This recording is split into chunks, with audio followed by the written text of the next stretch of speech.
I'm John Worden. I'm a design manager at Hasbro, working on the Transformers team. And I'm Aaron Gray, and I'm a product designer on the Transformers team as well.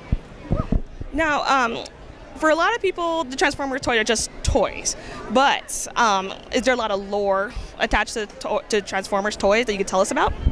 Well, the Transformers brand really has grown so much in the past year, couple of years even. If you think about in the past 10 years, all of the awesome storytelling that's happening in comic books, feature films, and even like our new series that we partnered with Machinima to produce, Combiner Wars. I think fans really, it really speaks to the change in pop culture where people who love these characters, they want to see the story kind of told in different manners, and even video games. It's exciting to be part of something that really starts to reach out into pop culture as much as Transformers does.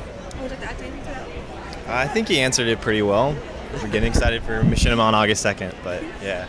Now, before like the Transformers movies, like a lot of us, like me included, were already fans of like Transformers and like their personality, like Optimus Prime and Bumblebee. With the newer Transformer toys that are coming out, you guys are going by it by like design aspect or personality aspect or story aspect? Like, how do you tackle the design? Well, speaking specifically to Generations, which is our line that's kind of focused on the legacy versions of the Transformers, characters that we know are beloved by fans, Optimus Prime and Bumblebee, Blaster, Soundwave, even Big Fortress Maximus. Those characters all have a certain amount of like emotional cachet with people that, like me, that grew up with it.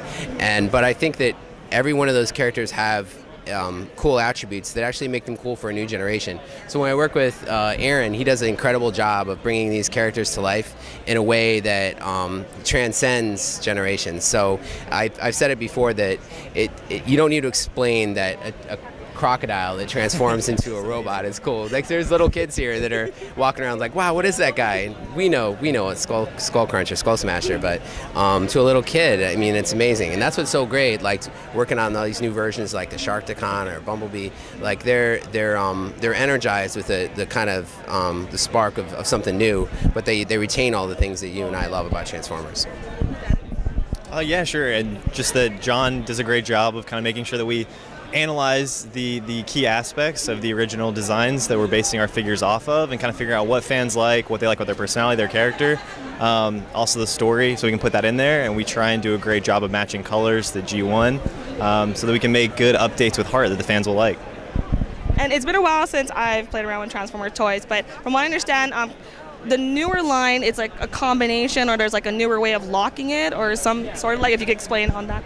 Sure. The toy line that's going to be debuting this fall, it's actually just hitting stores now. It's called Titans Return.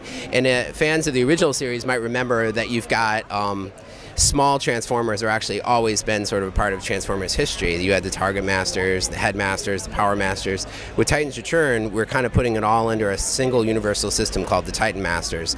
And we've made it so all the heads are compatible across Deluxe class, Voyager class, Leader class, and even the biggest guy, Fortress Maximus. And then those characters are actually, they're able to drive inside the vehicle. So even the Legends class guys like Darren was working on, you can put like a Titan, you take off your head off of one figure, turn him into a little robot, put him inside a Bumblebee drives away. And I think it's the idea that it's a universal system. I think that's something that's new and different. You'll also notice that there's a level of sophistication with the characters, that although we keep the cool character of the original, we've also kind of added some complexity, some of these transformations. The new Megatron we just revealed, the Triple Changer, is definitely has a challenging level of transformation, but I think it's a lot of fun. I think Generations really speaks to our older age fan, both kid and collector.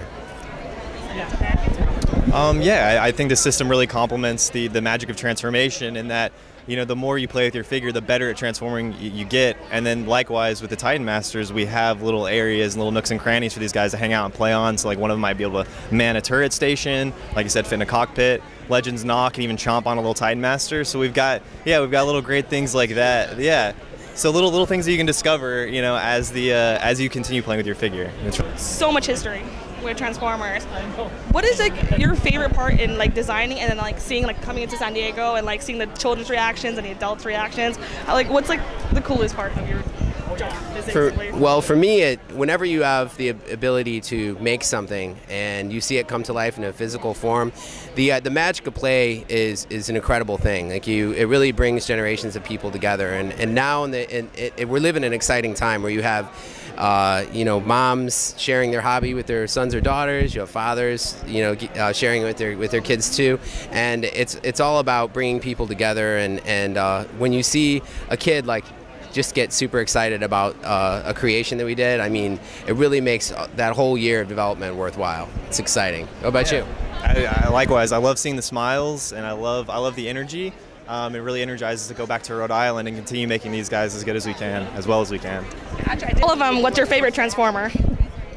For me, well, I guess I have a soft spot for Whirl and Roadbuster, just because as a kid, even though they didn't have a lot going on in the cartoon show, I always thought they were really cool and interesting designs. Like the toys themselves are cool. So I went off and kind of had my own adventures with them. It was a lot of fun.